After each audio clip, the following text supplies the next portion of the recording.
The wind came hard off the plains that evening, dragging dust and cold across the empty main street of Dustwater. The town wasn't much, just a scatter of wooden fronts leaning into the wind, their paint long stripped away by sun and grit.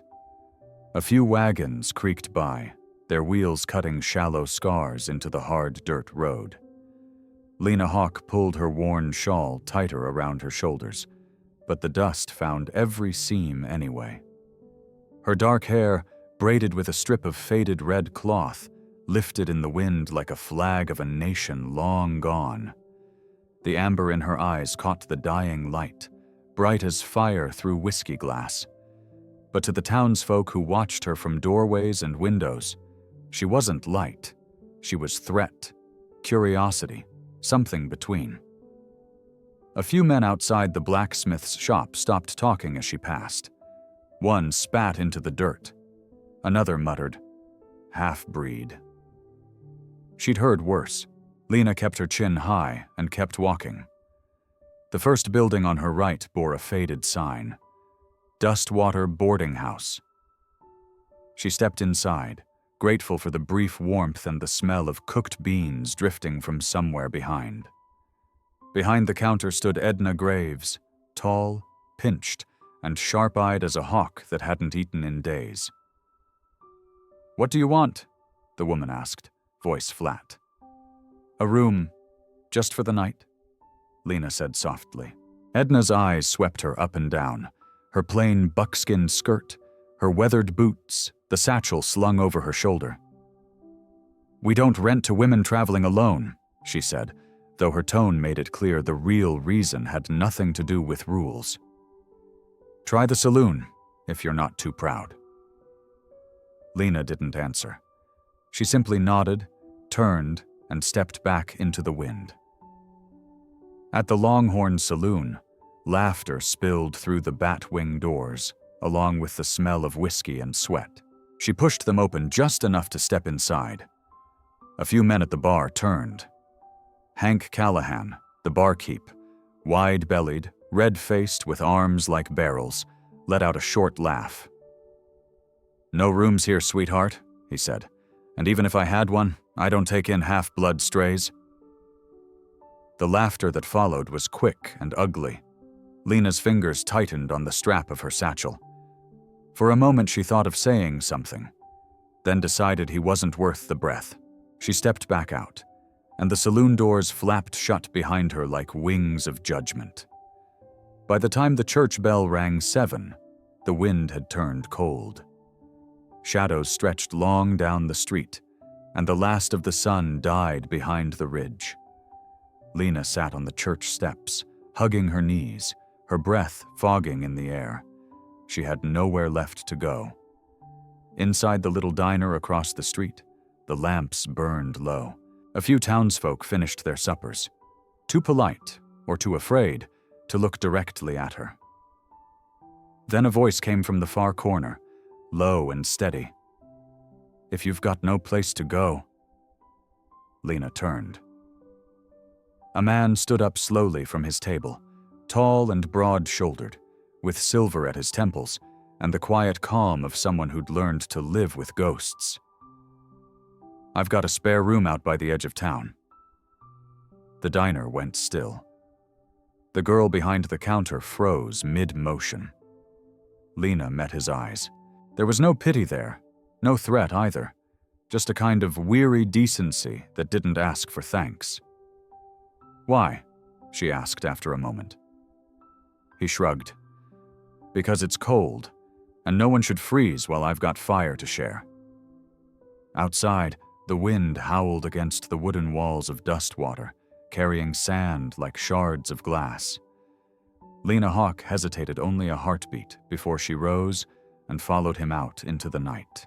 The stranger's name, she would soon learn, was Wyatt Boone, the man who lived where the light of town gave way to the dark of the plains.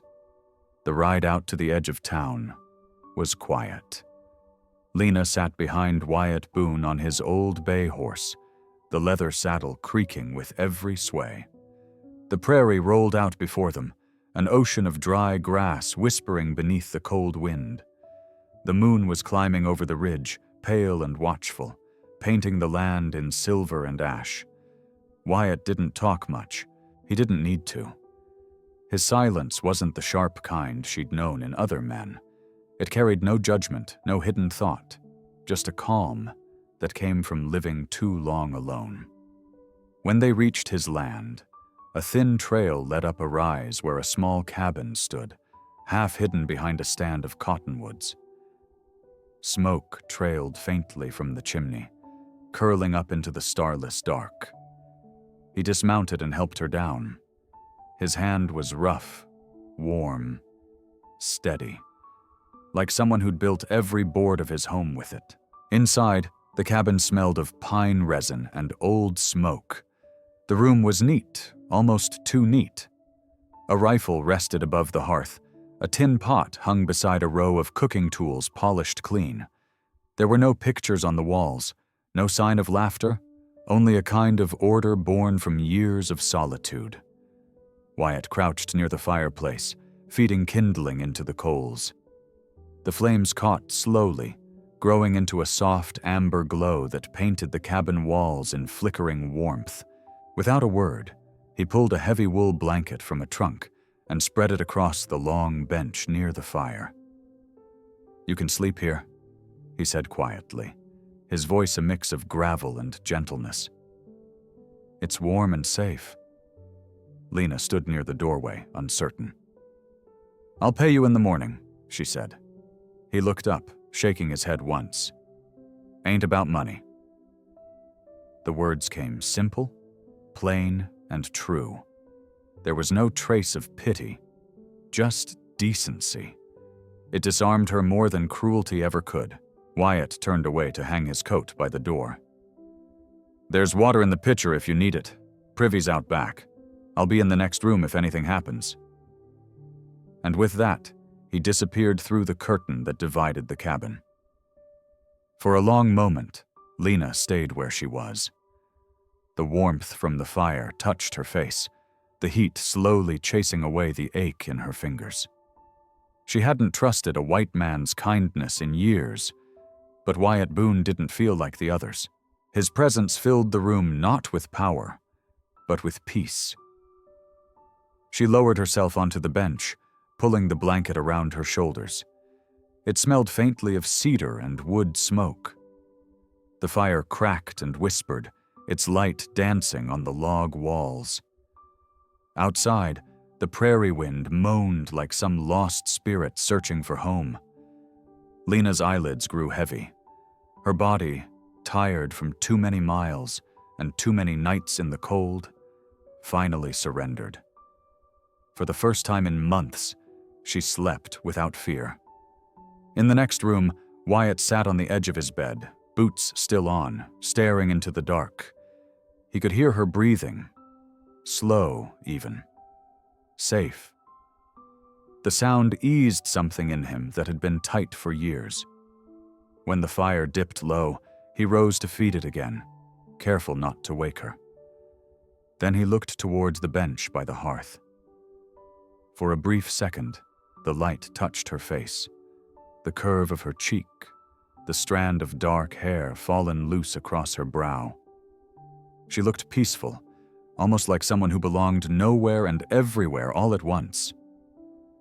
Wyatt turned away, his voice barely a whisper. "Rest easy, Miss Hawke." Outside, the night deepened, and the wind carried the scent of rain. Inside, the fire hummed its low, steady song, guarding the house, guarding two strangers who didn't yet know they had just begun to save each other. Morning crept slow over Dustwater, spilling gold light through the cabin window. The smell of coffee and cornbread filled the air, thick and comforting. Lena stirred beneath the blanket, blinking at the faint glow of the fire still alive in the hearth. For a moment, she forgot where she was. Then she saw Wyatt Boone standing near the stove, moving with quiet purpose, measured, calm, like a man used to working alone. He glanced her way once. "Coffee's ready," he said simply. Lena rose, folding the blanket neatly, just as her mother once taught her.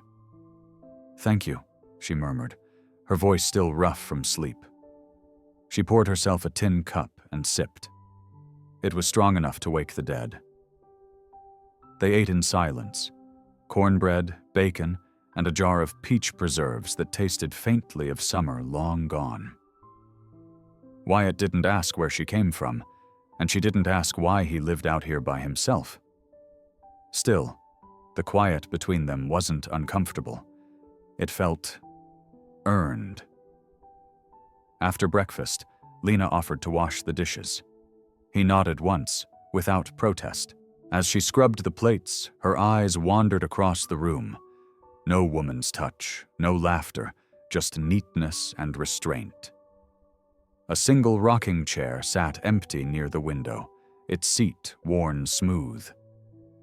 Dustwater lay somewhere beyond the hills, but here the world felt paused, as though time had chosen to leave this man untouched. When she turned, Wyatt was already by the door, pulling on his hat. "You'll find folks at the church this time of day," he said. "Pastor Roy Evans runs it. His wife Clara, she's kind. Tell her I sent you." Lena hesitated. "You think she'll hire me?" He gave a small shrug. "Can't promise, but she's fair." The walk into town was long, but the sun was warm, and the air smelled of dust and pine. Children ran past her without smiles. A few women turned away. By the time she reached the little white church, her boots were coated in dust. Clara Evans answered the door herself. A round woman with silver hair pinned tight, and eyes that held both kindness and sorrow. "You must be Miss Hawke," she said. "Wyatt Boone told me about you." The name made Lena pause. "He did?" Clara smiled faintly. "He doesn't speak of much, that one.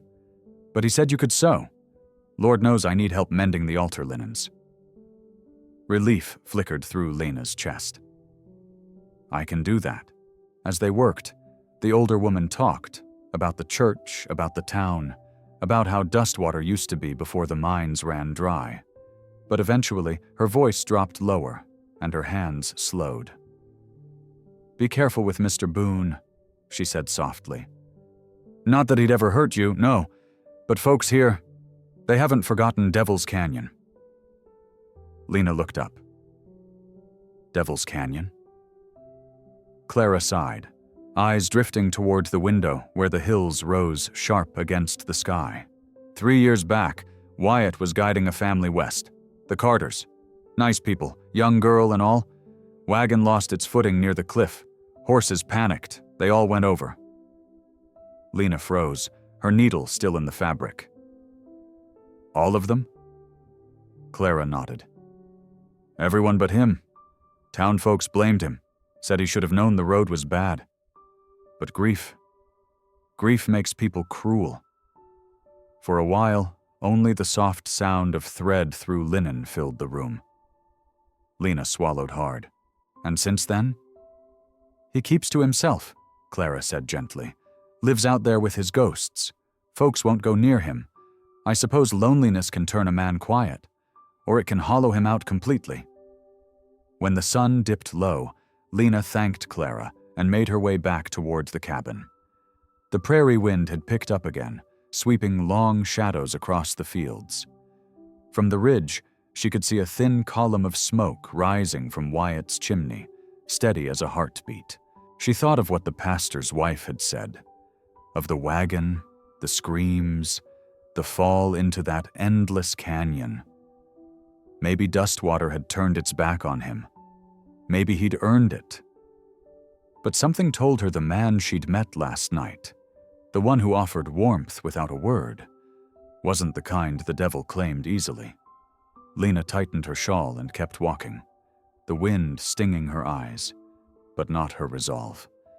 Some ghosts, she thought, didn't haunt the living. They simply waited for someone brave enough to listen. By the time Lena made it back to Wyatt's cabin, dusk had already painted the prairie in shades of rust and blue. The wind carried the faint scent of sagebrush and rain.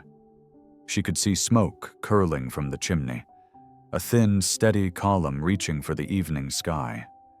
Wyatt was splitting firewood behind the house when she arrived. He didn't look up right away, just lifted another log and brought the axe down in one clean motion. The sound cracked through the quiet like thunder. "Clara Evans told me what happened," Lena said softly. The axe froze mid-swing. Wyatt's shoulders tensed, but he didn't turn around. "She shouldn't have," he muttered, setting the log aside. "She didn't mean harm," Lena replied, "but I had to know." He finally turned then, the fading light catching the lines in his face, the deep ones cut by years of wind and sorrow. His eyes, gray as storm clouds over the plains, met hers. For a long moment, neither spoke. The silence between them was thick, alive. "There are things," he said slowly, "you can't fix. You just carry 'em, like a scar under the skin." His words hung in the air, simple but heavy. Lena understood more than she wanted to. She thought of her own ghosts, the smoke that had once risen from her village, the echo of gunfire, her mother's last breath. She'd carried it all this way, across deserts and borders, across the cruel stairs of towns like Dustwater. "I reckon we all carry something," she whispered. Wyatt nodded once, the smallest sign of agreement. Then he set down the axe. "You hungry?" That was all he said, but it was enough. Inside, he lit a lantern and stirred a pot on the stove. The smell of stew, beans, onion, and a hint of chili filled the cabin. They sat at the small wooden table across from each other. Outside, the wind whistled through the cottonwoods, but inside, the warmth wrapped around them like a soft blanket. Lena watched him move, steady and deliberate. There was a sadness in him, yes, but also discipline, a kind of quiet strength she rarely saw in men. He ate slowly, saying little. She mirrored him, taking comfort in the rhythm of spoon against tin bowl.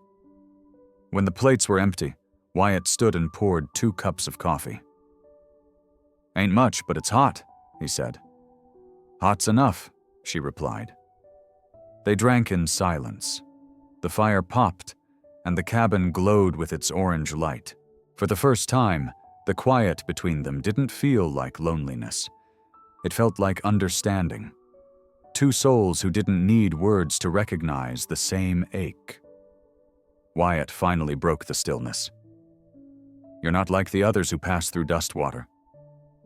"Neither are you," she said. A small, tired smile ghosted across his face.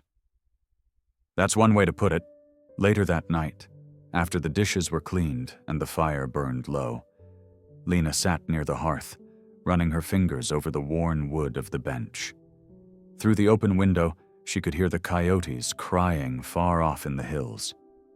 She looked toward Wyatt's door, where a faint light still glowed.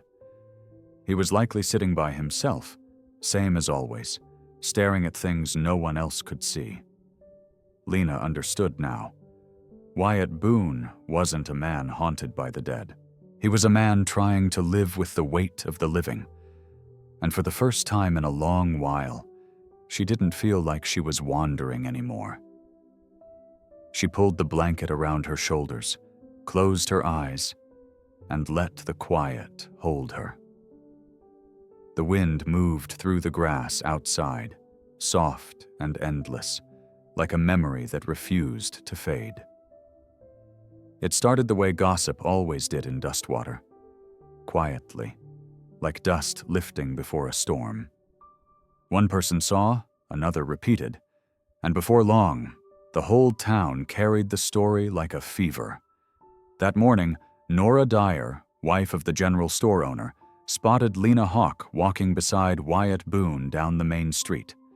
They weren't holding hands, weren't saying much at all, just walking. Wyatt carried a sack of flour over his shoulder, and Lena held a small basket of apples she'd traded for sewing work. But in Dustwater, sometimes doing nothing was enough to start a war. By sundown, the whispers had found their way into every corner of town. That Apache girl's living with Boone now. He's gone soft.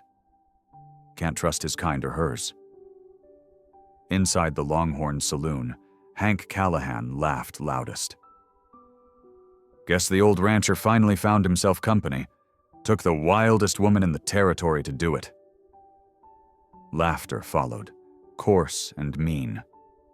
When Wyatt rode into town the next morning, every pair of eyes followed him. Some nodded stiffly, others turned away. He didn't react, didn't tip his hat, didn't meet their stares. He just bought nails, salt, and a roll of wire, the same as he always did. But Dustwater had changed its tone. When he came back to the cabin, Lena was outside hanging wet linens on the line, her dark hair glinting red under the sun.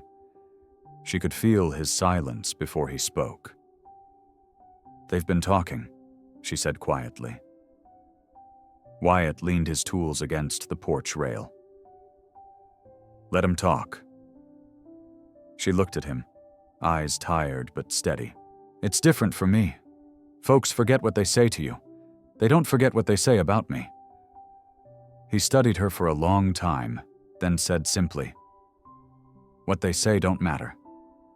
I only see someone trying to stand on her own 2 feet." Something in his tone made her chest tighten, an honesty stripped clean of pity. For the first time, Lena didn't feel like she had to defend herself. That night, she cooked supper for both of them. Rabbit stew and cornbread, the kind her mother used to make before everything burned away. Wyatt said little as usual, but his presence felt different. Softer, almost protective. When they finished eating, she cleared the table, and he reached into the drawer near the stove. From it, he pulled a small silver bracelet. Tarnished but beautiful, its surface etched with faint floral patterns. "It belonged to Mira Bell," he said, his voice low. "My wife." Lena froze. "I can't take that." "It's not a gift," he said quickly. "Just a reminder that everyone deserves to be seen for who they are, not what the world calls them." He placed the bracelet gently on the table between them. The metal caught the lamplight, glowing faintly gold. Lena stared at it for a long time before whispering, "You shouldn't give me something that belonged to her." Wyatt shook his head. She'd want it to mean something again.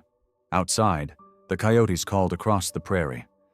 Inside, the fire snapped softly, throwing light against the walls. Lena picked up the bracelet, turning it in her fingers. It felt cold at first, then warm, like it remembered being worn. She slipped it over her wrist and looked at Wyatt. He didn't smile, but the lines around his eyes softened. Later that night, when he stepped outside to check the horses, Lena stood at the doorway watching him. The silver bracelet glinted in the moonlight, a small piece of another woman's story now carried by her own. Dustwater could whisper all it wanted. For the first time in years, Lena Hawke didn't care. Because in that small wooden cabin, beneath the wide western sky, she had finally found something rarer than mercy. Respect. The first snow came early that year, thick and heavy, rolling down from the mountains like a blanket of silence. The wind howled through the cottonwoods behind Wyatt's cabin, rattling the window panes and sweeping fine powder under the door. By nightfall, the world outside had turned white, and the only sound left was the steady crack of the fire. Lena sat close to the hearth, her shawl drawn tight, hands cupped around a tin mug of coffee that had long gone cold. Wyatt was across from her, mending a harness with slow, deliberate motions. The flames threw soft light across his face, catching in the lines that time and grief had carved deep. When the wind eased for a moment, she said softly, "You don't talk much about yourself." He didn't look up. Ain't much worth saying.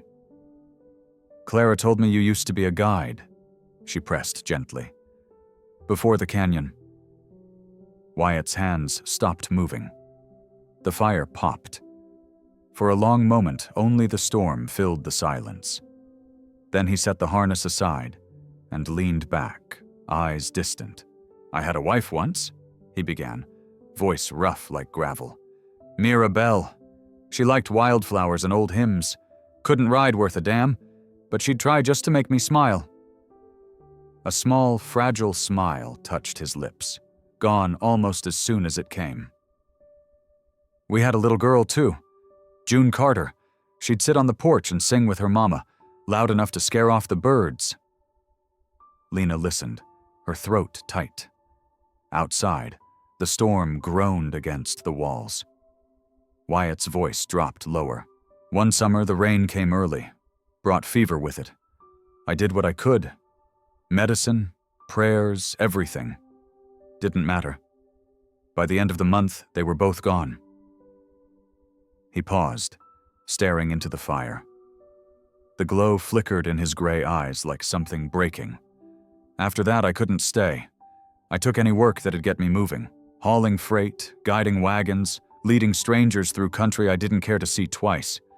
Kept thinking if I walked far enough, I'd outrun it, Lena whispered. And Devil's Canyon? He exhaled hard through his nose. Bad trail. Loose ground. Horses spooked. The Carter family went over before I could reach them. Folks said I should have known better, said I cursed that road. Truth is, maybe I just stopped caring enough to see the warning signs. The fire hissed.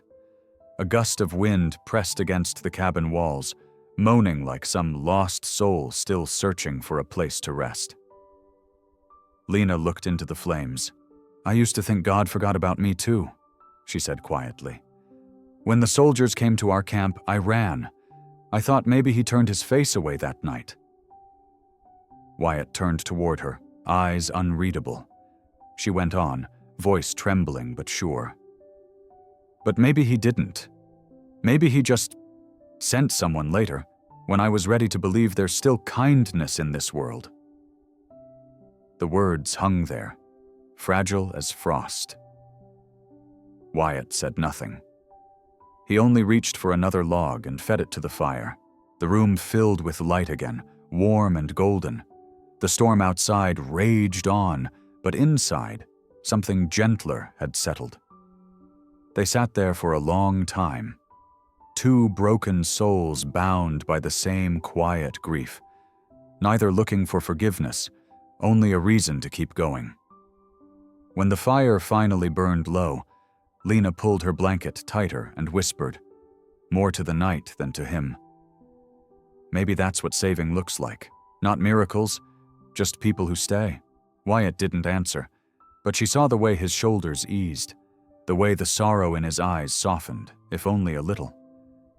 And for the first time since she'd met him, the silence between them didn't feel like something to escape. It felt like peace. The snow melted slow that spring, leaving the land soft and heavy with mud. The air smelled of wet cedar and thawing earth, the kind of scent that made a man remember the world wasn't always cruel. Days grew longer, brighter. Still, inside Wyatt's cabin, something quieter was shifting, something harder to name.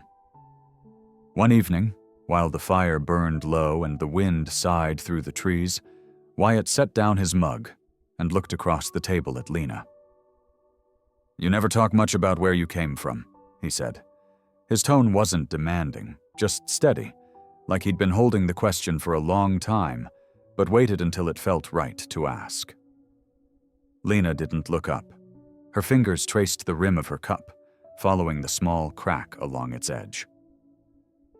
Not much worth saying, she replied, echoing his own words from weeks before. He smiled faintly. Seems we both got ghosts then. She let out a slow breath. Kansas, she said finally. That's where I used to live.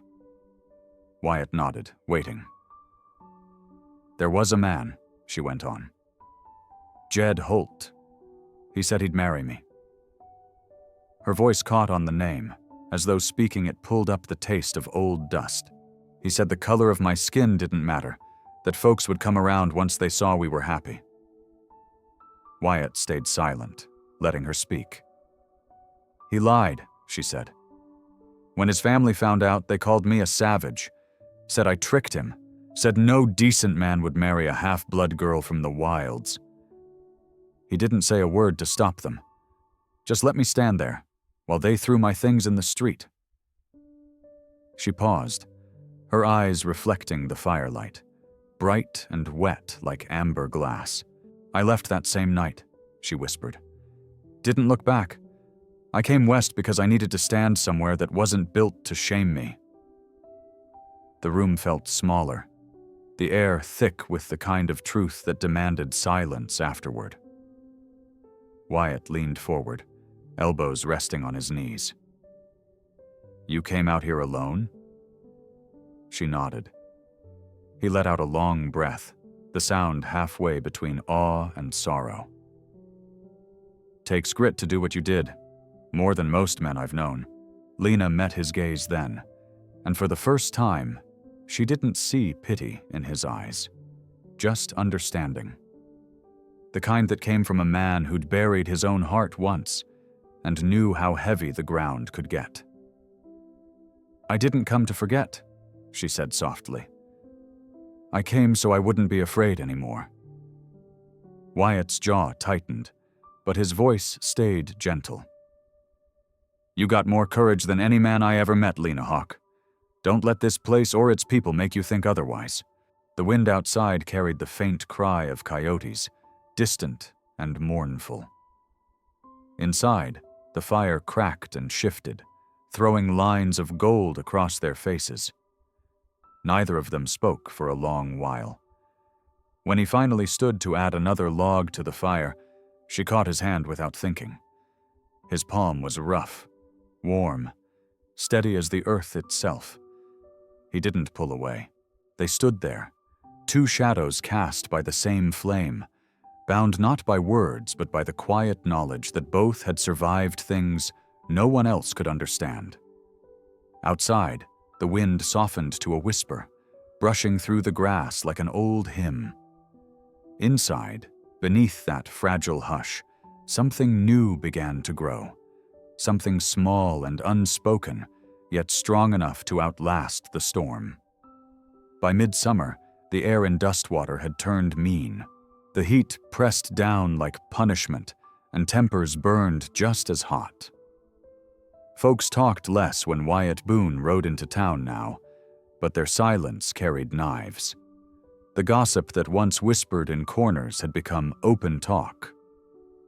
At the general store, at the saloon, in the church pews, Lena Hawk's name passed between lips like a curse.